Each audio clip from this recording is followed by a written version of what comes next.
You're sitting at the kitchen table, maybe it's a Tuesday afternoon or a slow Sunday morning, and someone said something to you. Your daughter in law made a cutting remark at dinner. Your son dismissed your opinion like it was nothing. A neighbor said something sharp and thoughtless. A friend you've had for 20 years talked over you like you weren't in the room, and now you're sitting there and something inside you has shifted. That warmth you usually carry, that quiet steadiness, it's gone. Your chest feels tight. Your thoughts are running in circles. You keep replaying what was said, word by word, and with every replay, it stings a little more. You're bothered, deeply, quietly bothered. And the worst part isn't even what they said. The worst part is that they're probably not thinking about it at all, and you can't stop. I want you to stay right there with me for just a moment because I know that feeling. I know it in my bones. And I want to tell you something gently before we go any further. There is a way through this that doesn't require you to shrink yourself or to explode or to spend the next 3 days in that tight, unhappy place. There is a gentler path, and I'm going to walk it with you this morning. But first, I want to name something that I think has been quietly hurting you, maybe for a long time. There's a belief that a lot of us carry, especially as we get older, especially after years of being the caretaker, the peacekeeper, the one who holds the family together. And that belief goes something like this: that other people's words have power over who you are, that when someone criticizes you or dismisses you or speaks to you unkindly, their words are somehow a verdict on your worth. That being bothered is unavoidable. That, of course, it's going to get under your skin because they said something hurtful and you're human and that's just how it works. But here's the truth, and I say this with all the love I have: that belief is a lie, a quiet, persistent, exhausting lie, and it's been costing you your peace. Today we're going to do something about that. My name is Pearl. I'm in my 70s. I raised 3 children in a house that was never quite quiet and never quite clean, and I loved every chaotic minute of it. I was married for 47 years to a man named Gerald who had a stubborn streak as wide as a highway and a laugh that could fill a whole room. I lost him 9 years ago, and I've been learning slowly how to carry that loss and still choose to be full of life. I've sat exactly where you're sitting. I've been dismissed by people I loved. I've been talked over at family dinners. I've had friends say things that landed like a slap.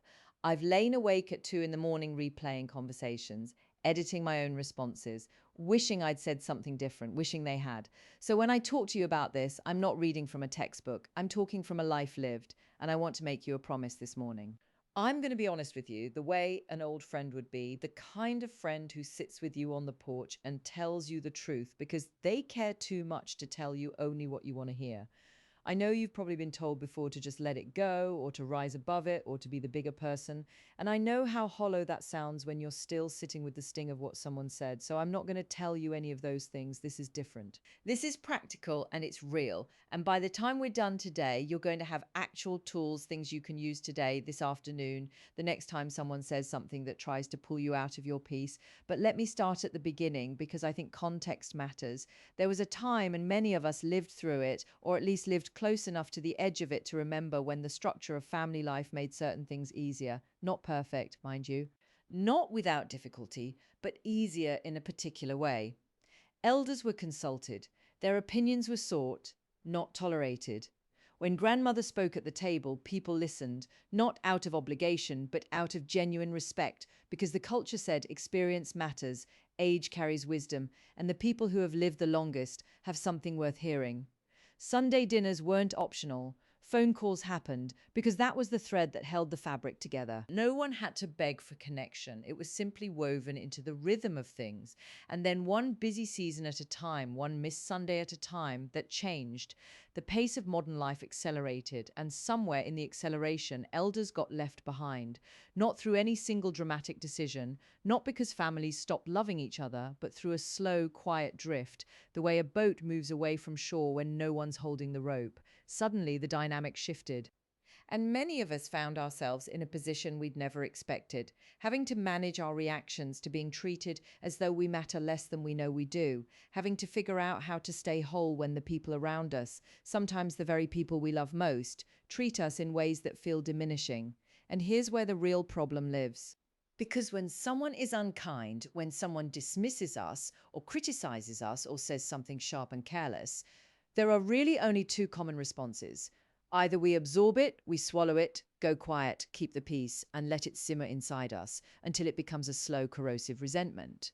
Or we react, we snap back, we say something we'll regret. We get into the kind of exchange that leaves everyone feeling worse. Neither one serves us, neither one preserves our dignity, neither one keeps us in our power. So, what does, let me tell you, let me give you something real. The first thing I want to do is define what it actually means to be bothered, because I think the word is worth sitting with. Being bothered isn't just feeling hurt, it's something specific. It's the moment when you lose your internal warmth, that steady, quiet place inside yourself and become reactive. When the words someone else said get inside your nervous system and start driving the car. You're no longer responding from your center, you're responding from their words. You've handed the wheel to someone who frankly doesn't deserve it. That's what being bothered is. It's a temporary loss of self possession. And the goal, the real deep goal, is not to be someone who never feels anything. It's to be someone who feels things and stays in the driver's seat anyway. And at the root of that goal is something I want you to really hear: unquestionable self value, not arrogance. Not pretending you're perfect, but a settled, quiet knowing of who you are and what you're worth that runs so deep that when someone tries to tell you otherwise, it simply doesn't resonate. Let me give you an image that I love. Imagine someone walks up to you and says very confidently, "Your hair is green," and you look at them and you know without a single flicker of doubt that your hair is not green. You might be puzzled, you might even feel a little sorry for them, but you wouldn't be upset, would you? You wouldn't go home and lie awake wondering if maybe your hair actually is green, because you know the truth so clearly that their words have no landing place. They pass right through you. Now imagine that the same principle applied to your worth.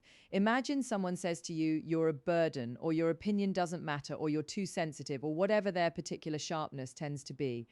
And you know yourself so clearly, so quietly, so firmly that those words simply don't resonate. They have no landing place. That is the goal. Not to become cold, not to stop caring, but to know yourself so well that other people's cruelty or carelessness cannot shake the foundation. Now, how do we get there? Because knowing that is the goal is one thing. Getting there in the middle of a family dinner when someone says something cutting is another. So let me give you the practical framework. 5 steps. And I want you to think of these not as a rigid formula, but as a gentle path your mind can learn to walk step by step until it becomes almost automatic. Step 1, pause and ground yourself physically. This is the most important step, and it's the one that makes all the others possible. The moment you feel that first flicker, that tightening in the chest, that flush of heat, that inner voice that says, "Oh, they did not just say that," that is the moment to pause, not to respond, not to prepare your response, to pause. And with that pause, do something physical. This sounds small. It is not small. Take one slow, deliberate breath. Not a dramatic sigh, just a quiet breath in through the nose, out through the mouth, or shift your posture slightly. Sit back half an inch, put both feet flat on the floor, feel the ground under you. These physical anchors do something remarkable. They interrupt the automatic stress response. They tell your nervous system, we are not in danger. We do not need to fight or flee. We can be steady. When Gerald and I used to argue, and oh, we had some magnificent arguments, the kind that rattled the windows, I learned over the years that the first thing I said in the first 5 seconds after I felt the sting was almost never the right thing. It was always the reactive thing, the thing driven by the feeling rather than the truth. The pause, even just 3 or 4 seconds of it, changed everything. It gave me back my own voice instead of letting his words speak through me. So pause, breathe, ground, before one single word leaves your mouth. Step 2, identify the emotion once you've paused. Quietly ask yourself, what am I actually feeling right now? Not what did they say, what am I feeling? And be specific. Bothered is not specific enough. Are you hurt? Are you embarrassed? Are you angry? Are you sad? Are you feeling dismissed or disrespected or invisible? This matters because emotions are information, not emergencies. When you can name what you're feeling, when you can say to yourself quietly, "I'm feeling embarrassed right now," you become slightly larger than the feeling. You're observing it, not drowning in it. You're a person who is feeling embarrassed, not embarrassment itself. That distinction is everything. I find it helps to put a hand briefly over your heart when you do this. Just a small private gesture, just for you. It's a way of saying to yourself, "I see you, I'm taking care of you. You don't have to be ashamed of feeling this, just I see it, I name it, and now I'm going to look at what's true." Step 3, evaluate the facts and remove the personal element. This step is where you become gently your own quiet detective. You look at what was said and you ask, what are the actual facts here? Not the story, not the interpretation, the facts. Because here's something I want you to sit with. Most of the time, when people are unkind, it is not really about you. I know that's hard to believe in the moment. When your daughter in law makes a cutting remark about the way you do something, it feels profoundly personal. But ask yourself, is she a generally unhappy person? Is she under pressure? Does she treat other people the same way? Is this actually about me, or is this about her own pain looking for somewhere to land? This is not about excusing behavior. We'll get to consequences in a moment. This is about removing the personal element so that the arrow doesn't find a home in your heart. The fact might be she said something unkind. The story might be she said it because I'm old and she doesn't respect me, and maybe everyone feels that way. The fact is rarely the same as the story. And the story is almost always harsher than the truth. Ask yourself, is it possible that this is 90% about them and 10% about me? If that, more often than not, the honest answer is yes. Step 4, positively reframe. Now, I want to be careful here because I'm not talking about pretending something is fine when it isn't. I'm not talking about minimizing your own feelings or convincing yourself that cruel behavior is actually kind. I'm talking about something more nuanced, finding a frame for this moment that gives you back your agency. For example, instead of thinking, they treated me badly because I don't matter, you might think they treated me badly because they are struggling, and I'm secure enough in myself not to be destroyed by their struggle. Instead of, this always happens to me, you might think this is happening right now, and I have everything I need to handle it with grace. Instead of, I can't believe they did that to me, you might think, this is a moment that's teaching me where I need to set a clearer boundary. Reframing is not denial, it's choosing consciously the story that keeps you in your power rather than the story that gives your power away. I remember once, many years ago, a woman at my church, someone I'd considered a friend for nearly 15 years, said something about me at a gathering that was so unkind, so publicly dismissive, that I felt the ground tilt under me. I wanted to cry, I wanted to disappear. And for a day or two, the story I told myself was that clearly I had never mattered to her, and maybe I didn't matter to anyone. It was a dark couple of days, but eventually I was able to sit with it quietly, and I realized she was in the middle of a painful season in her own life. She had lashed out. And the fact that her words had hit me so hard actually revealed something about where my own sense of worth was wobbling. She had found a crack, but the crack was mine to repair, not hers. That reframe didn't excuse what she did, but it gave me back my power. And it meant I could decide what to do next from a place of clarity rather than wound. Step 5. Establish a boundary, expectation plus consequence. This is the step people most often skip, and skipping it is why the same situations keep happening. A boundary is not a wall. A boundary is not punishment. A boundary is simply a clear statement of what you will and will not accept, paired with a consequence that you are genuinely willing to follow through on. It sounds like this: when you speak to me that way, I'm going to step away from the conversation until we can speak to each other with respect. Or, I love you and I'm not willing to sit here while I'm being spoken to unkindly. I'll be happy to continue this when the tone changes. Or simply, that comment wasn't kind and I'd ask you not to speak to me that way. Not a speech, not an accusation. An expectation: this is how I need to be spoken to, and a consequence. And if that doesn't happen, here is what I will do. Calmly, quietly, with complete dignity. And this is essential, you follow through, because a boundary with no consequence is just a wish. And the people who tend to be unkind are very good at recognizing wishes and walking right through them. You are allowed to leave the room. You're allowed to end a phone call. You are allowed to say, I'll talk to you when things are calmer, and mean it. This is not cruelty. This is self-respect in action.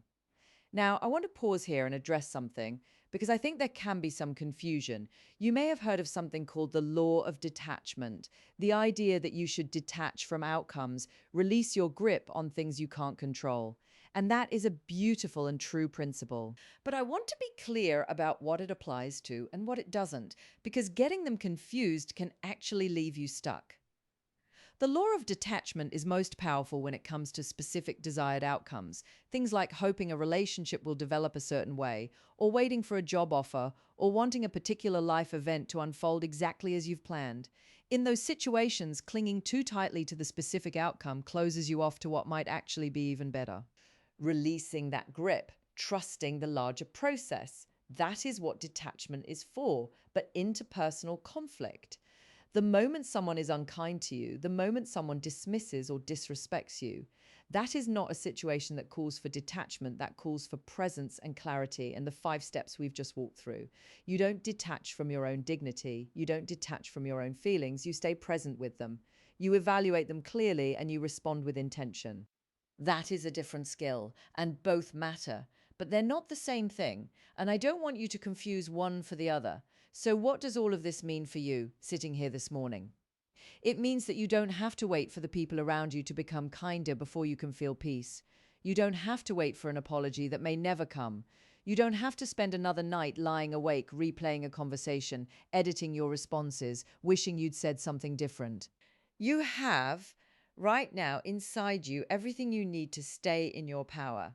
You have the ability to pause, just one breath, just 3 seconds before you react. You have the ability to name what you're feeling quietly to yourself so the feeling doesn't own you. You have the ability to look at the facts and separate them from the story your pain is telling. You have the ability to reframe what happened in a way that keeps your dignity intact. And you have the ability to set a clear, calm, loving boundary and mean it. This is not easy. I want to be honest about that. These 5 steps sound gentle and clear right now, here in the quiet of this morning. But the next time someone says something cutting at the dinner table, or dismisses you on the phone, or speaks to you as though your years and your wisdom and your feelings are invisible, in that moment, your whole nervous system is going to want to pull you away from these steps. It's going to want to make you react. And the work is in that moment. The choice is in that moment. But every time you make that choice, every time you pause instead of react, every time you stay in your power instead of handing it away, you make the next time a little easier. You are literally training your nervous system to be unshakable. And an unshakable person is not a cold person. They are not an emotionally shut down person. They are someone who feels deeply and stays steady anyway. That is grace. That is dignity. That is power of the highest kind. Mastering non reaction doesn't mean you feel nothing. It means that what you feel is no longer able to be weaponized against you. When you stop being easily triggered, you stop being easy to control. And when you stop being easy to control, something remarkable happens. People begin to treat you differently. Not always, some people will never change, and that's information too. But many people rise to meet the energy of someone who is clearly, quietly, unshakably sure of their own worth.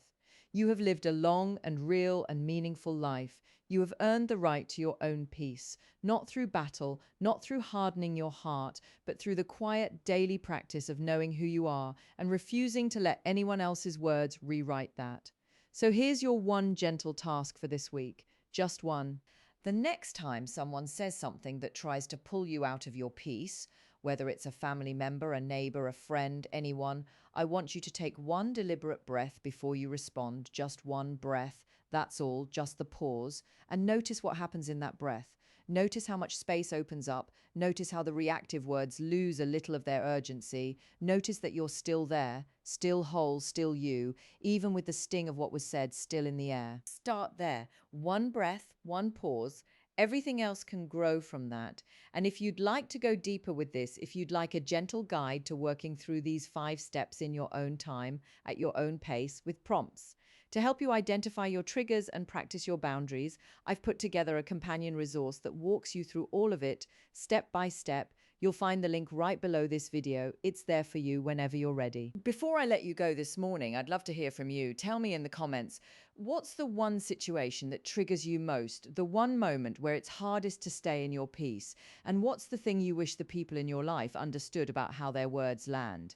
You can be honest here. This is a safe, kind place, and I read every single thing you share with me. Tomorrow morning, I want to talk with you about something that I think sits right alongside today's conversation, the quiet art of not needing everyone to understand you. Because sometimes the most liberating thing we can do is release the desperate need to be understood by people who simply don't have the capacity to understand us. And there is a way to do that without closing your heart. I think you're going to find it as freeing as I did. Until then, take care of your heart. You are worth every bit of peace you claim for yourself. I'll see you in the morning.